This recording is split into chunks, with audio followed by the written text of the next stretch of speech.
Hello and welcome to episode 300 and I believe 12 of the TEW Challenge run.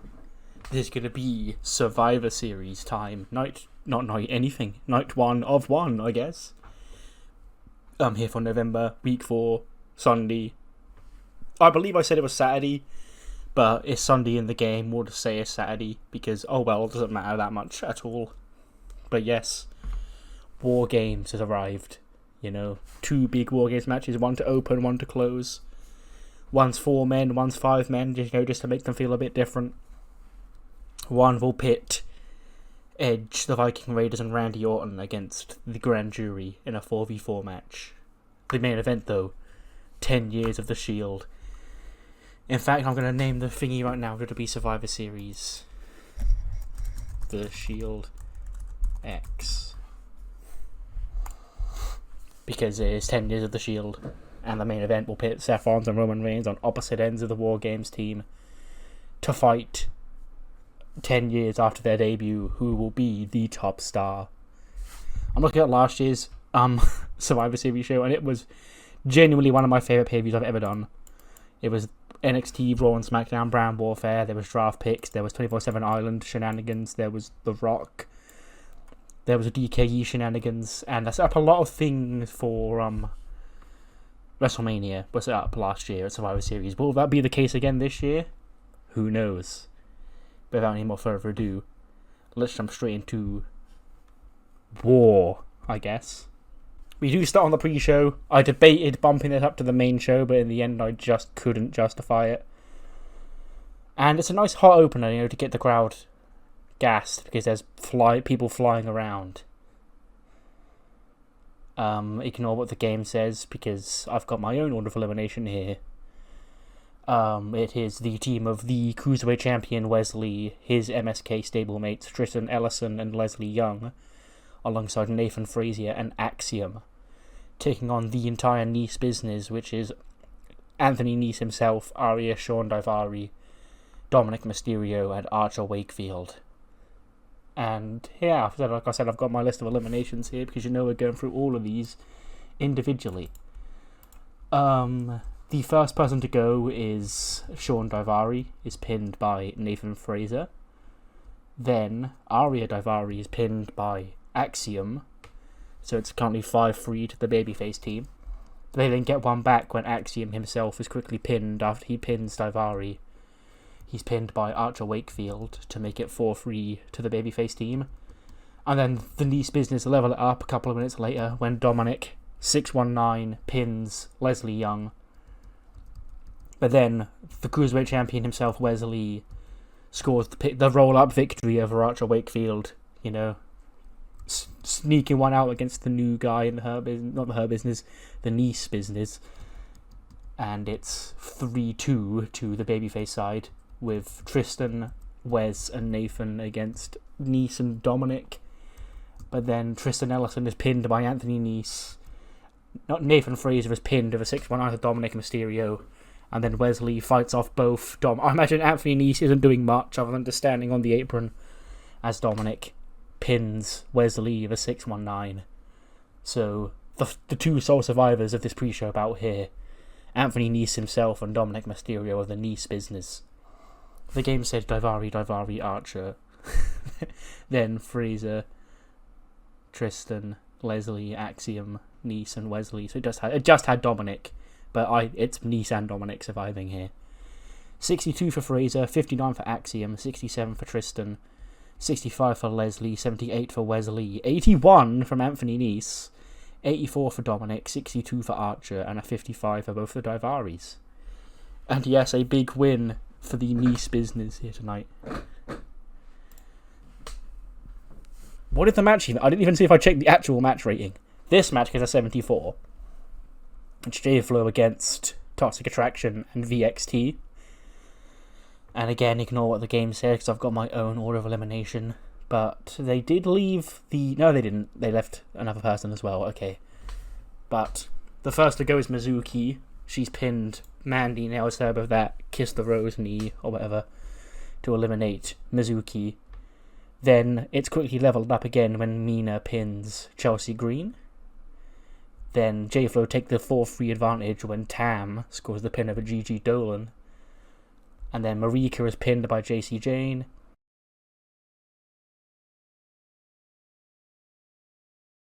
Then Mina is submitted by Deonna Purrazzo. Mandy Rose is then pinned by Tam. And it's Maki and Tam against Deonna. Deonna manages to, I guess, surprise some people. The next person that goes Maki, she gets submitted out to the Fujiwara Armbar. So the final two are Tam and Deonna Purrazzo. And coming out on top, it's J-Flow. Tam picks up the win for the team. They just want to do something different, because it's normally always, the champion's the last person they win. Maki got eliminated, Tam won for him. 69 for Tam, 67 for Mizuki, 62 for Marika, 73 for Mina, and a 74 for Maki, 64 for Gigi, 53 for JC, 73 for Mandy, 45 for Chelsea, and a 66 for Deonna, and a 74 for the entire match. We then get an opening segment for War Games, Survivor Series War Games. Seth Rollins and Roman Reigns, their big rivalry.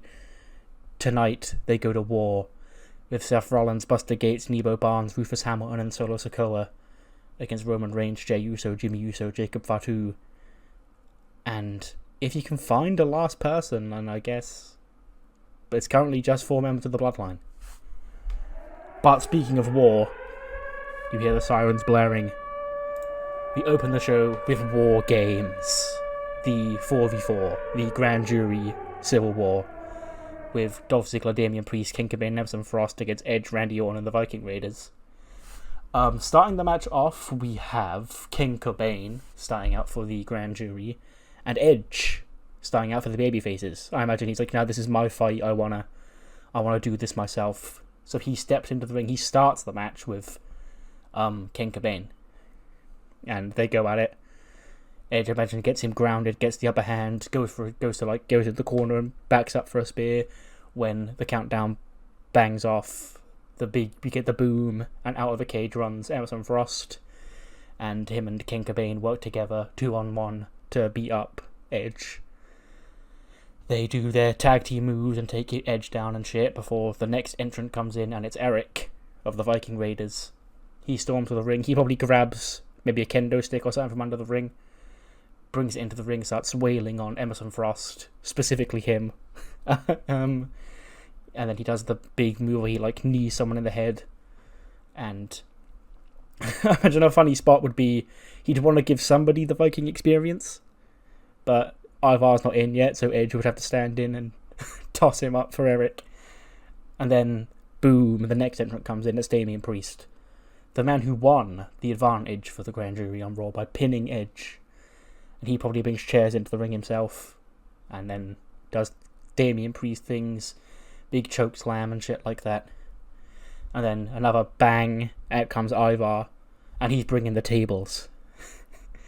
Big Ivar's coming in, he's got he brings in 2 or 3 tables before he enters the ring, and him and Eric then start doing double team work, taking down Damian Priest, as Edge cheers his 2 Viking friends on. And yeah, they keep using the weapons and shit, and then we hear the second to last bang. Out comes the final member of the Grand Jury, Dolph Ziggler. He's adjusting his headband, and he's got super kicks to throw. He throws one to Eric, Ivar, Edge. And I imagine, I don't think I've ever actually, think about it in my head, have I ever seen Dolph Ziggler use a weapon? I can't imagine it in my head, but he will grab a chair, yeah, and wail on everybody. And he's got the headband on, of course. And then he super kicks Edge, he takes him down, he starts taunting when the 10-second countdown pops up on the screen. And he sort of looks at the stage all concerned, because he knows what's about to happen. The final bang goes off, and out slivers to the ring is the final member of the Babyface team, it's Randy Orton.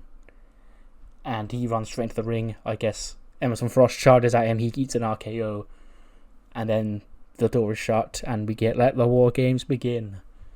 And then they all go at it for however long left. I've got the entire match going at 34 minutes 12, and I don't really have any other big spots planned.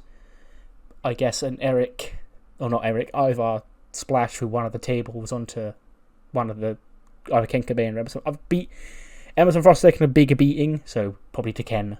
And then Damian Priest choke slamming either Edge or one of the Vikings who one of the tables or whatever off the top rope. But in the end, Randy Orton nails Emerson Frost with an RKO on the steps, like, SummerSlam 2011 style. And he scores the 1-2-3, and the babyface team pick up the win. It's 87 rating for the match, 62 for Emerson Frost, 73 for Ken Kobain, 86 for Priest, 80 for Ziggler, 77 for Eric, 75 for Ivar, 81 for Orton, 82 for Edge. Now, you may have noticed Emerson Frost specifically ate a lot of shit in that match. There was a reason for that. That is me being petty. Because in the game, I got a story, must have been like a couple of weeks ago now, of he was on Twitter and he was bullying people, like, or he was bantering with people, and one of them was a 12-year-old, and like people were moaning at him. And I was like, what do you want to do about the situation? And I was like, well, I'll just leave him to fight for himself because I'm not getting involved. So then he got angry about that. And then, like a day or two later, it popped out. He went, oh, it's got even worse. Now what do you want to do? And I was like, I still want to leave him alone. So he got angry about that again. I had to pay him off twice. So he effectively got paid $20,000 for bullying a 12-year-old. So, fuck you. You're eating shit. You're getting pinned in this match, buddy. We don't get this segment. It's just, we're going to spread these out throughout the night. Dean Ambrose, Seth Rollins, Roman Reigns. These are decoys. These obviously aren't the real people. I haven't signed John Moxley. It's fine. And just recapping, their career. Like, this will be about their debut in, like, their first couple of months. Winning the tag team titles and the US title and all that. Probably up until WrestleMania 30, I guess, from that period of time. Just covering the rise of the Shield, the Hounds of Justice. We then cut to backstage. Kevin Patrick's with the heel women's team for later on tonight. And he goes, RHEA, on Raw, you came up just about managed to survive Liv Morgan. So what's your plan going into tonight? And RHEA goes, just close counting horseshoes, Kevin. Who's standing here, the Raw Women's Champion, huh? It's not me. It's not Liv. It's not Bianca Belair. It's me. Okay. And Sasha, she thinks she's special. Well, I'm going to teach her the same thing I'm going to teach everybody else on Monday night, and that's that she should never step to the nightmare. As for tonight, I'm content with the team I've built here. So long as everybody, follows my orders as the champion and the captain, then I've got no problems decimating everybody on that other team. When Charlotte's like, whoa, captain? Bitch. You should be listening to me, because I'm the goddamn queen, Miss Money in the Bank, and the brightest star on this entire team. And quite frankly, if you're looking vulnerable with the Raw Women's Championship, and that's what's making you have this god complex, I could just as easily take that away from you. And then Rhea's like, just stay out of my way. Hey! This match is not elimination. We'll get to why shortly. But it's A, to vary things up, and B, because, well, the Babyface team win, and I think it would be a bit silly to have this team sweep the team full of wrestlers, even if it is the Karrion Kross goal. So, Logan Paul pins, I think I set Corbin to lose, but apparently it says Cutler, but, oh well. He pins Baron Corbin with a 5-star frog splash, or the big Logan Paul frog splash. The Jokers, I imagine this is like, this is my version of the Jackass match from WrestleMania. But instead of Sammy, it's with complete, straight men. That just don't find anything funny. Because it's Karrion Kross and the Cross God, they don't find this shit funny. But it is Logan Paul and the Jokers who pick up the win. Corbin trapped under the mouse trap or whatever. And then Logan Paul hits the frog splash, 1, 2, 3. 56 for Brian Quinn. 32 for Joe Gatto. 41 for James Murray. 49 for Sal. 88 for Logan Paul, 77 for Corbin, 33 for Carland, 58 for Cutler, 55 for Carcass, and a 78 for Cross. So that's that done. That is a thing that has now happened on one of my pay-per-views. and I will never have to do it again. Even if MO pops up and goes, you should do another match with the Impractical Jokers, I just won't take the goal. And these were, local wrestlers from MetLife Stadium. These weren't custom-made jokers. They were just, face-painted local guys. The Shield. The next part of the Shield video. The Betrayal. Covering the Evolution feud, of course. And Seth Rollins selling out to the Authority. And that whole feud with Dean Ambrose. That period, of the Shield. Probably ending with Roman Reigns' Royal Rumble win. We then see that video end, and Seth's going, good times, right, Solo? Good times. Of course, Solo's being Solo. He's just there, arms folded, no emotion. And Kayla's like, Seth, must be going down memory lane here tonight for this 10-year anniversary. But what do you think about that main event tonight? He goes, Kayla, let me talk. Okay, about the main event tonight. Let me see. Roman Reigns, he thinks he's got me all figured out, but the fact is, Kayla, I've got him all figured out. I stand here as the WWE champion. He does not. I stand here with his cousin by my side. He may have two or three of his cousins by his side. But the fact that I managed to breach the bloodline and destroy it and take it down from the inside, that puts me above Roman Reigns, Kayla. He hasn't even got a full team. Now listen here, he'll tell you that he knows who his final partner is, but nobody knows Roman Reigns quite like I know him, Kayla. He doesn't know who it is. He's telling Heyman that and the Usos that because he doesn't want them to worry, because he wants to do it all to himself, because he's the hero, he's the tribal chief. But tonight, he's just a little bitch.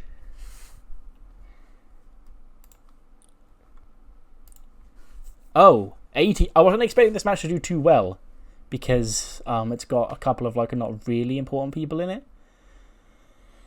What are they doing in terms of eliminations in terms of the game? Okay, no, that's not what happens. Okay. So, they've got Damage Control and Marie Porter and Kelsey Cook against Kairi, Asuka, AJ, Shotzi, and Utami in a 5v5 elimination match. And the build-up's been very one-sided to this, Bayley, Dakota, Cora, Anne-Marie, and Kelsey have sort of been, dominant in the build-up and winning everything. But they don't quite get so lucky tonight because they do take the first pin. Kelsey Cook is pinned by Utami after about, 5 or 6 minutes, I guess. And then they end up with even less luck when Anne-Marie Porter shortly after is pinned by Shotzi. She hits that DDT on Anne-Marie. And then we have all 5 of the babyfaces in the ring. And all 3 of the Damage Control girls on the outside outnumbered well shit.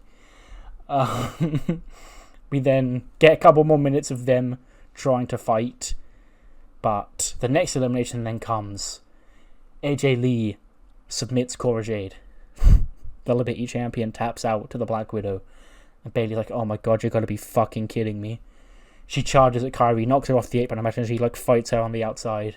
A couple of the other baby faces join in on the fight. But then in the ring, it's Asuka and Dakota Kai alone. Dakota goes to give her a scorpion kick, but Asuka twats it away. Missed Dakota in the face. Then big kick. 1, 2, 3. Dakota Kai's eliminated. And then Bayley's little head pops up from the side of the apron with all 5 of the baby faces in the ring, and she's like, oh, I see. And she rolls into the ring. He's like, look, girls, maybe we could, maybe go from the wrong foot. Maybe we should, try something else. And then bang, missed from Asuka. And we get the spot where all the faces hit their finishes on Bayley. Ending, of course, with Kairi up top. Hits the insane elbow. She gets the 1, 2, 3. And it's a clean sweep from the babyface team. Yeah, because I realised, I just really said this time, I was like, oh no, it's been very one-sided. The hero's been winning everything. That you gotta throw your baby faces a bone at some point, and this would be a feel-good moment. All 5 women surviving. 85 for Kairi, 93 for Asuka, 73 for AJ, 70 for Shotzi, 82 for Utami, 76 for Bayley, 73 for Dakota, 70 for Cora, 68 for Anne Marie, 63 for Kelsey. But yes, that could be a big turn in the whole story. The babyfaces have come out on top in decisive fashion here tonight. We then get in the AJ Lee office. Not AJ Lee, Alexa Bliss. And she says, oh, you know, War Games, girls. You know, Raw's War Games was great. Randy Orton, Edge, the Vikings got that win, you know. That really puts them in good standing for, you know, championships, you know. I don't know if that's what's going on. I think Randy can be the number one contender if he wins the Fatal 4-Way tomorrow night. But, you know, the Vikings could be a tag titles, and Edge, I don't know, he could also be waiting in line for a championship opportunity whenever he wants one. Then the door knocks and in walks Malcolm Bivens, Omar Sphere, and Doudrop. He goes, well, Bliss. I gotta hand it to Johnny Drip, yeah. Okay? Because he managed to come out on top. He managed to beat the $1 Million Raw. He managed to stop Veer Mahan. And he's still the Intercontinental Champion. But know this, his days are numbered, Bliss. And if he so wants to tomorrow night, we'll see him on Raw. And the Nigerian giant, Omos, will be waiting for him. And then Doudrop pipes up and she's like, well, and nobody can stop anybody once we've got the Nigerian giant on our side. And Tatum's like, oh, so you can speak? And she's like, excuse me? Alexa's like, yeah, excuse me? And she's like, well, I'm just saying, you know, Doudrop's been hanging off these guys for like a month or so now, but she doesn't really do a lot of her own talking. You know, she lets Omos and Bivens fight her battles for her, and she just gets in the ring and bullies girls smaller than her. It's just not really cool. And Alexa's like, girl, look at you developing a backbone. And she's like, yeah, I know, yeah. It's like, well, I never asked you to do that. So, as your boss, you probably got to be reprimanded. So how about on Heat tomorrow night, you and Doudrop can go one-on-one, okay? Then we'll see who is the big girl with the big backbone, okay? So 2 matches, one match made and one, I guess, call-out made. Bivens and Omos calling out John Morrison. And Tatum versus Doudrop for Heat. We then get Heist of the Century recap. Seth Rollins stealing the WWE Championship at WrestleMania and his entire run as the champion, which did involve Dean, so that's why he's here. Again, these are also local guys with face paints. These aren't the in-game Seth Rollins and Roman Reigns. That's why the ratings are so bad. And why he's called Roman Reigns Dot. Yeah, we just got the Heist of the Century stuff and ending with Seth's injury and the tournament final between these two, where Roman became the champion for the first time. Cut it off before the Sheamus cash in, because that would kind of ruin the package, but yeah. 87 for this. It is the Raw Men's elimination match. Drew McIntyre, Montez Ford, Sami Zayn, Sheamus and Shinsuke Nakamura against the Legado de la Sombra.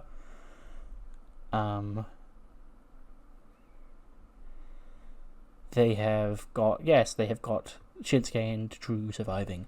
I don't even mind saying who, because you know what team's winning here. But the first elimination is Andrade pinning Montez Ford with the Hammerlock DDT. And then it's leveled up when Lindsay eats a brogue kick from Sheamus. Then Sami Zayn pins Cruz del Toro.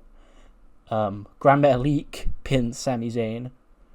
Then Joaquin Wilde is eliminated. He eats a Kinshasa from Shinsuke Nakamura before Nakamura is then eliminated by Andrade. So then we have 2-on-2, it's Sheamus and Drew against Grand Metalik and Andrade.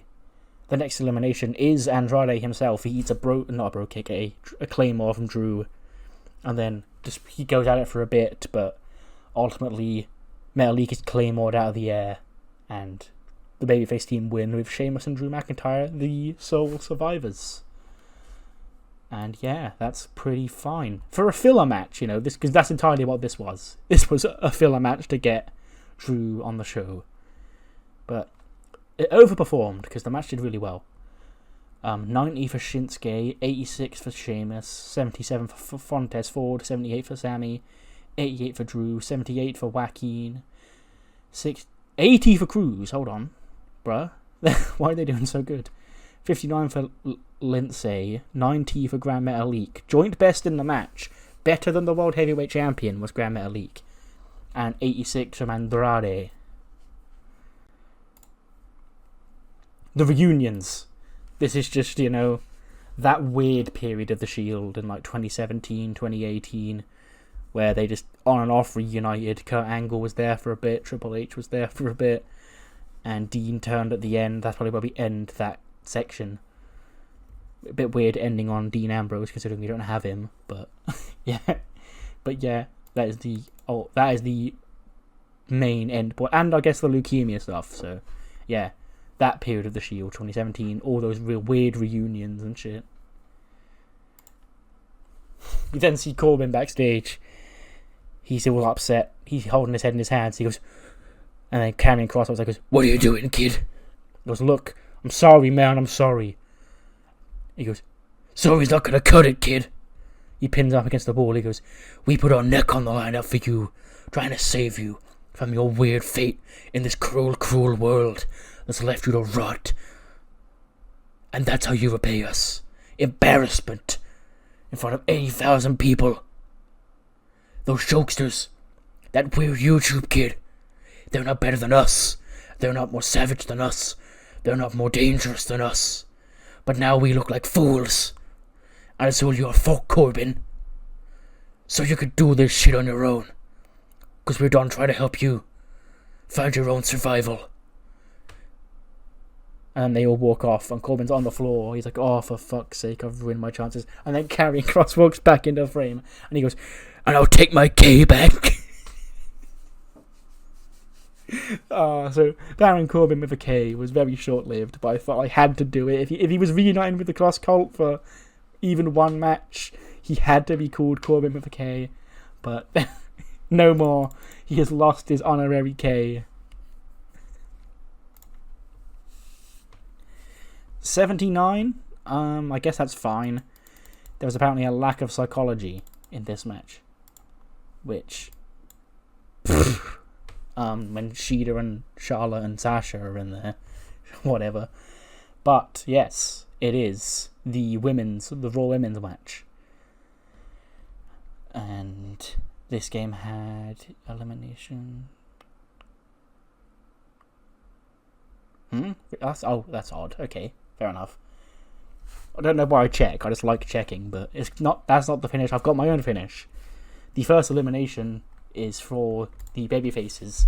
Nova Nebula pins Scarlett with the Area 451 to put the babyface tag team in front. Then, after a couple of minutes later, Charlotte even things up for her team. She pins Liv Morgan with a natural selection.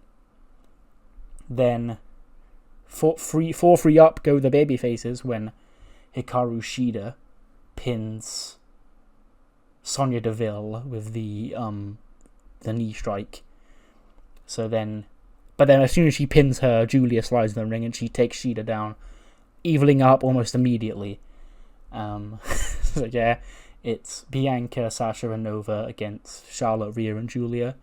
Then is where we get an interesting part of the match. Charlotte's in the ring, and Rhea blind tag. And then she's like, "I'll take it from here, Queen." And she starts wailing on Sasha, probably. Then Sasha gets the hot tag in storms Bianca Belair. She punched Rhea, goes for the hair whip, but Rhea Ripley rolls to the outside. And Bianca goes to follow her, but then Rhea sort of like goes like, not low blow, but like a chop block sort of thing. And Bianca goes face first into the steps. And then I imagine Rhea, she goes to the corner, she rips the... Don't know how this would work with the LED barricade. Actually, no, it'll be by the timekeepers area, because they're still normal barricades. She just rip the padding off that, so it's just the metal bars exposed. and then grab Bianca's entire hair round the metal part of the barricade. And she just grabs a steel chair and starts wailing on Bianca. Obviously the bell rings and Rhea's disqualified. And then Charlotte's like, what the fuck are you doing, bitch? And she just waylays on Bianca with the chair. But of course Bianca is still legal. And because she's out cold with the chair shots and had her hair tied up in the barricade, she just gets counted out. So both Bianca and Rhea are eliminated in one fell swoop. And then Sasha and Julia then slide into the ring. And Julia then pins Sasha Banks. A huge pinfall victory for her there. Pinning Sasha. And then Nova Nebula is up against Julia and Charlotte. And Julia makes the tag and Charlotte gets into the ring and she goes, look, I'm not scared of you anymore. I never was. Now you need to be scared of me, bitch. She goes for a big boot. Nova ducks it. Roll up. 1, 2, 3. Charlotte's gone. And the final two are Julia and Nova Nebula. And the winner and sole survivor is Nova. She pins Scarlett with the Big Bang Theory to win it for the babyface team. It's 80 for Shida, 73 for Liv, 84 for Nova, 93 for Sasha, 89 for Bianca, 73 for Sonya, 84 for Scarlett, really? 86 for Julia, and 89 for both Rhea and Charlotte. But yeah, it is Nova who wins after a wild women's tag match. The Tribal Chief is born because after, the leukemia announcement from Roman and he came back in 2019. Oh, no, that's wrong, because I've remembered now. The final shot of the last part of the last video package would have been from the That Shield farewell show, where Dean left after, and then I guess retired, because I have no idea where he's been since then. But then we start this one off with SummerSlam last year, and the events leading up to it. This is where we enter Connell TEW canon with the Shield here. And that main event at SummerSlam, the Usos against Roman Reigns and Seth Rollins, ended with that big Superman punch, the formation of the bloodline and the birth of the Tribal Chief. We then see Rhea storming through the hallway with her belt over her shoulder, and Charlotte's like, what the fuck? What was that? Okay, what was that? She's like, listen here, I thought you had it all under control, okay? Me, taking care of Bianca like I needed to because she's... Ugh. But me taking care of her, I left you in a perfectly fine position, I thought I could do my job and take care because... Don't get me twisted, Charlotte. I'm a captain second, I'm a champion first, and I'm a nightmare and a destructor even before that, okay? So I did my business out there, made sure Bianca couldn't walk. She might still be hanging out down there as I speak. And I thought I left you, almighty queen, almighty leader, in charge of the team. Okay? So if you lost, that's not on me. That's on you. You may need to look in the mirror. And then Rhea turns her back. And we just see, if this camera just pans on Charlotte. She's sort of holding the briefcase in her hand, just, shaking with anger. And just looking up at Rhea. And then looking back at the briefcase. And she's like, ah!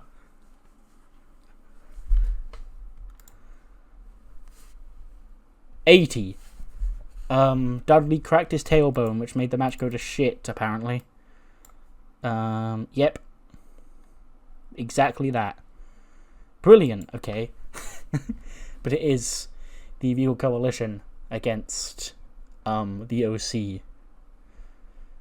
And yeah, this has been going on for a while between the Regal Coalition and the Balor Club have been feuding since the night after SummerSlam when Ridge turned, and probably even a little bit further back than that because of the whole gang warfare thing.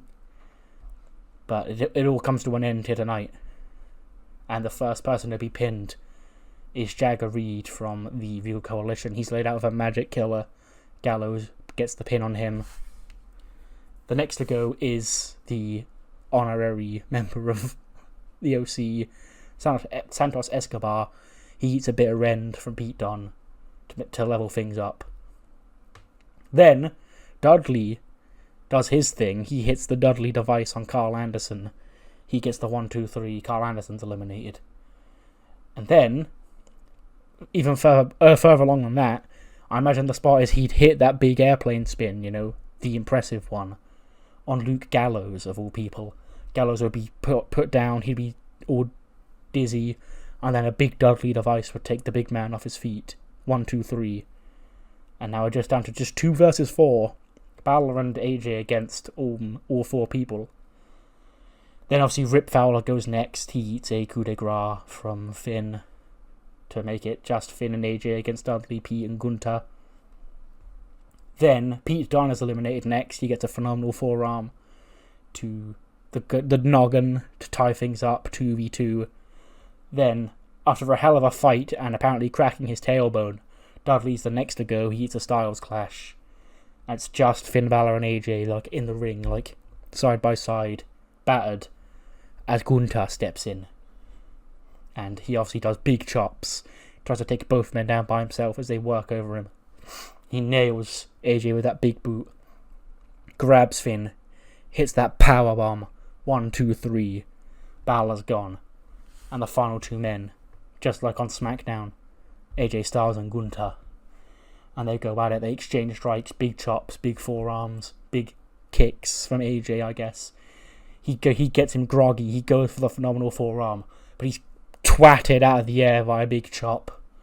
And that big Gunther lariat that he does puts AJ Styles down for the 1-2-3. And the sole survivor, the Ring General, Gunther. 70 for Santos, 60 for Carl, 54 for Gallows, 92 for Balor, 81 for AJ, 69 for Jagger, 70 for Rip, 91 for Pete, 89 for Dudley, and a 95 from Big Gunts. We then get a quick backstage segment. Drew McIntyre, fresh off his win, is talking to Kathy Kelly. And she goes, Drew, congrats, you and Sheamus get the sole survivors tonight. And he goes, when we started this whole thing with Legado, I thought, that they're just a bunch of, new guys around here. They're not really going to put up a fight, but oh no, they put up a hell of a fight. They did a hell of a job on us. And to be honest, me and Sheamus managed to survive, and that shows that, we may have tried to kick each other's heads off 2 months ago, but that's nothing a good old pint can't fix. That's my brother at the end of the day, and we'll go to war together. Speaking of going to war, 4 men tomorrow night or Monday night on Raw are going to go to war to find out who's the next to face me. And then in walks Path of the Dragon, and Circus just gets in Drew McIntyre's face. And he's like, alright, big fella? And he's like, grrr. And then Ludwig goes, if you do excuse me. You see, Mr. McIntyre, you don't have to worry about this dinosaur fellow here, because he will not be winning the Fatal 4-Way match to get the World Heavyweight Championship match, because that, while it may look perfectly fine on your shoulder, it will look even better in my collection. And obviously Randy and Dolph aren't here because they were in War Games. I just wanted to get the 2 people that are in the match, an appearance on the show. How we got here. This, basically encompasses the last 11 months of my actual booking in this game. Back from High Voltage last year, where Roman Reigns defended against Gargano, and Seth Rollins returned after the match.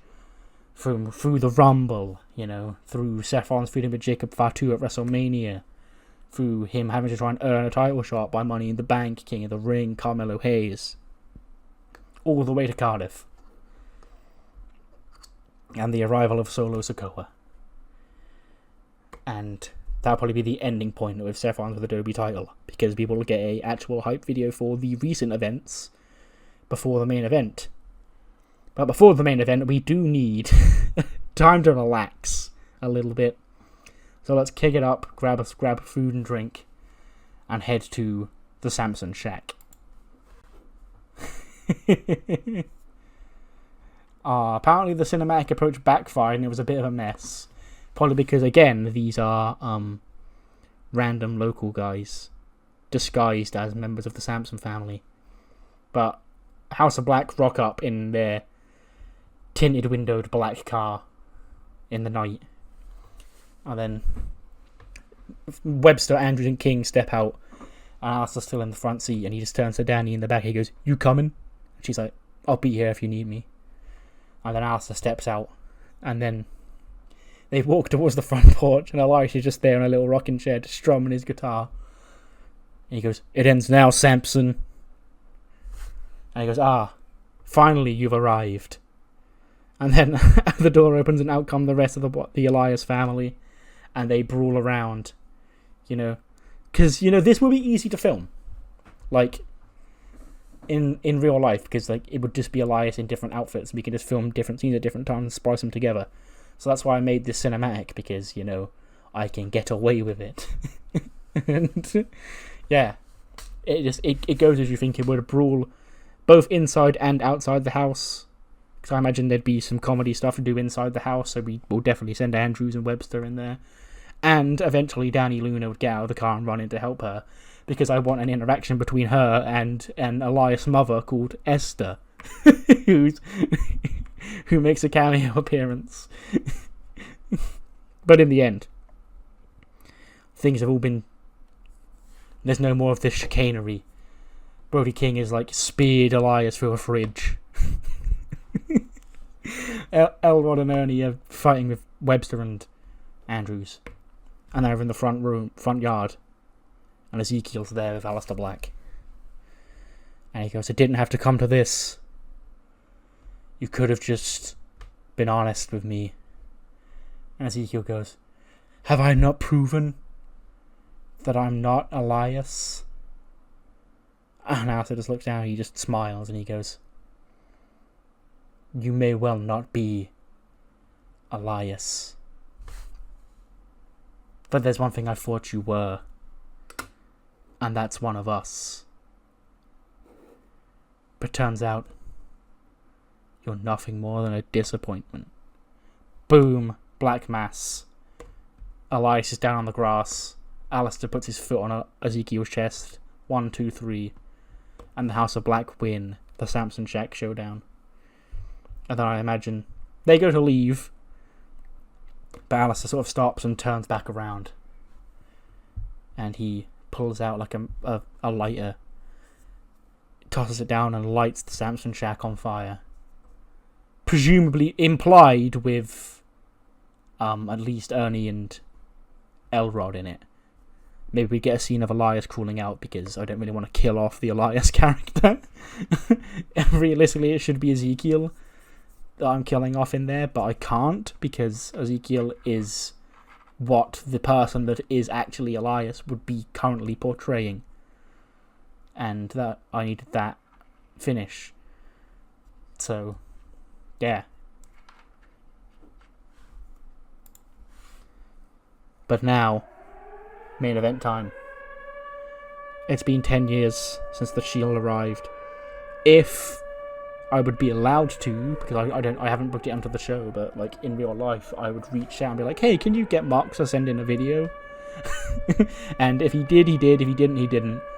But yes, Seth Rollins, Roman Reigns, the Revolution, the Bloodline, Jacob Fatu, Solo Sikoa, and maybe somebody else we don't know yet. Ready for war. Yeah, I wasn't expecting this to be good, because literally half of this match has never wrestled before. So in hindsight, 79 is okay, and I paid for like all the good sets and shit, so it should still be a fine rating for the pay-per-view. But I wasn't expecting like this to be, the best match of all time, because Buster, Nebo, Ruthless, and also it's had one match, but other than that.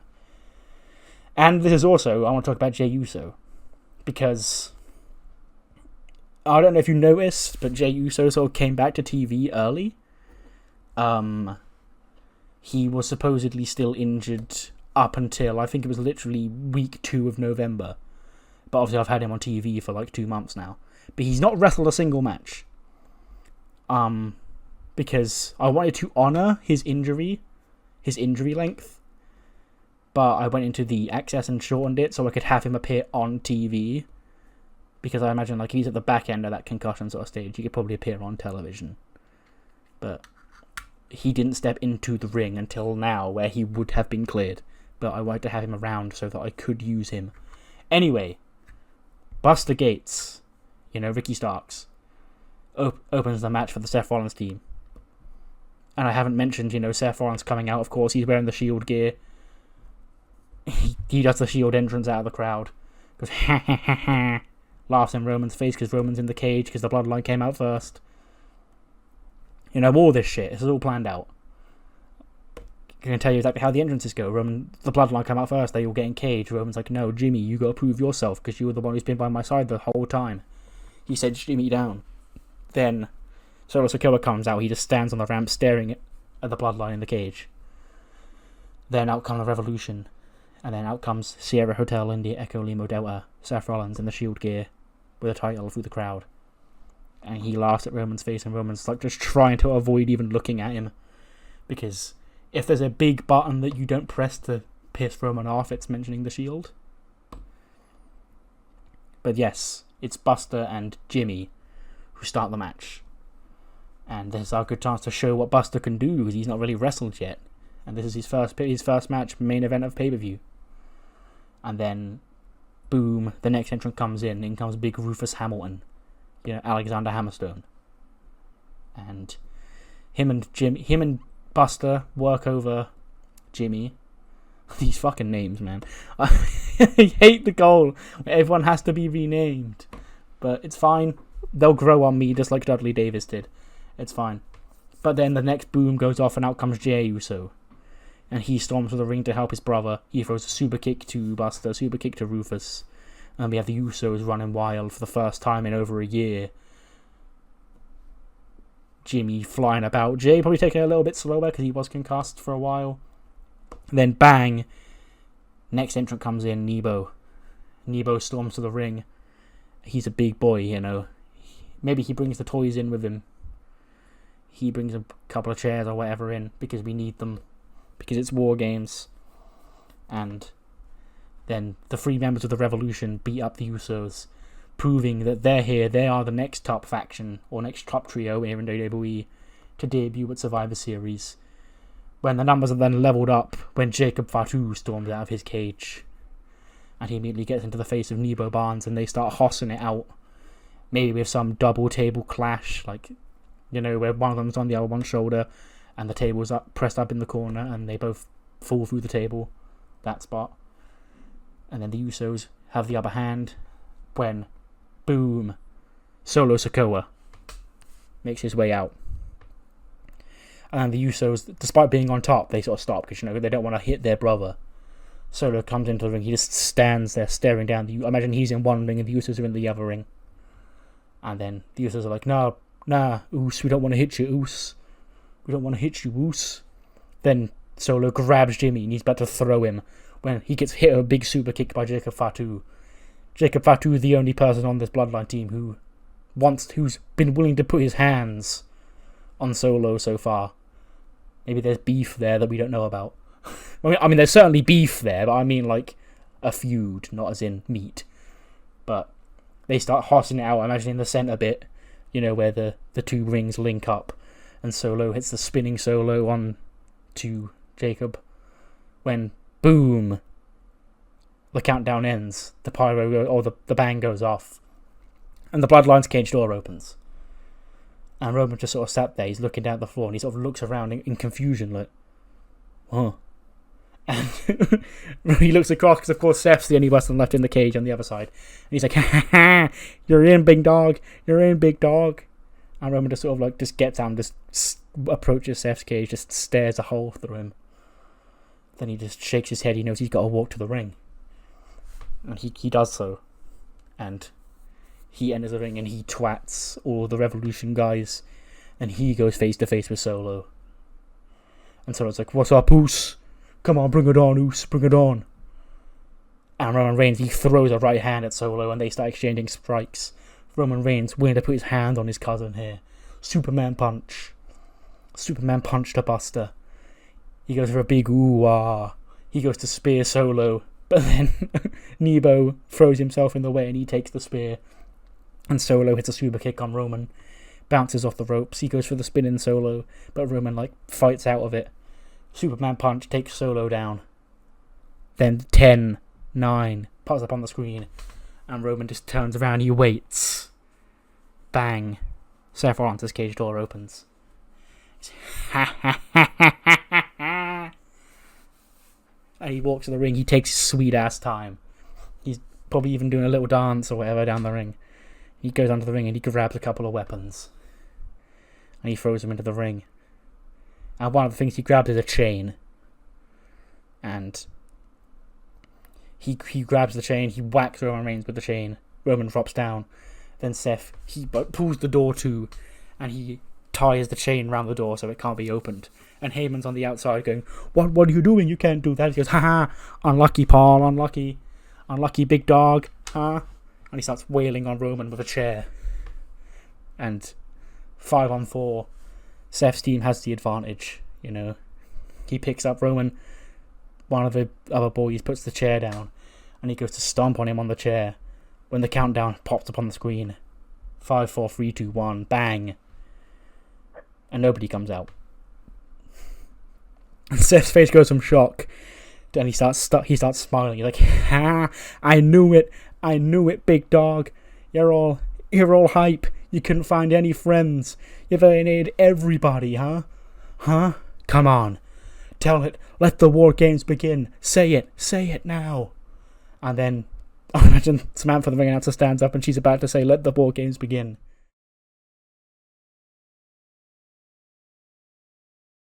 Wrestling has more than one royal family.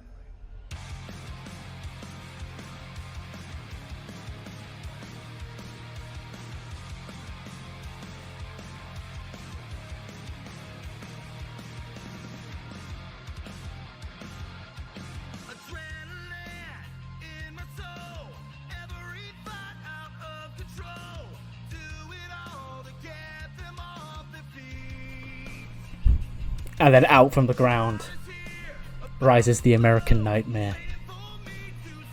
And he gets his big pyro entrance. He's got adrenaline in his soul. And he pours it, and Seth looks terrified. He's like, oh my god, he's seen a ghost.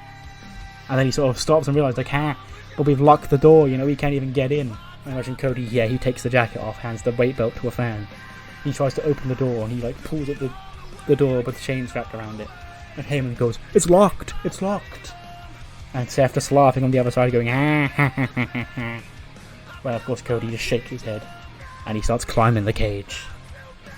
And that's when Seth really does start pooing himself. He orders Buster, Nebo, and Rufus to try and stop him. Which just creates a bundle of 3 men at the bottom of the cage. And Cody turns. And his entry into the match is a big old moonsault off the top of the cage. Big pop, he takes out them 3 men. Rises to his feet, stares down Seth Rollins. Now let the War Games begin. Erodes in War Games, as it was always meant to be. And then, of course, at some point he bleeds. Because he's Cody. And in the end, Roman, Solo and Seth try to beat up Cody. When Roman charges in with a spear, takes out Solo. Roman then gets curb stomped. And then he turns around. Big crossroads. But Cody holds on. Crossroads number 2. 1, 2, 3. The American Nightmare has pinned the WWE Champion in War Games. 44 for Rufus, 44 for Nebo, 44 for Solo. Yep, that's why the match didn't do great. 58 for Buster, 93 for Seth, 86 for Cody, 78 for Jacob, 70 for Jay, 73 for Jimmy, and a 91 for Roman. Then I imagine Cody celebrating, he climbs the top of the cage, and he starts celebrating with the fans as the bloodline rise to their feet below. And he just gets down the ring, and the music, I imagine, stops. No more Kingdom blaring around. And he just stares at Roman Reigns.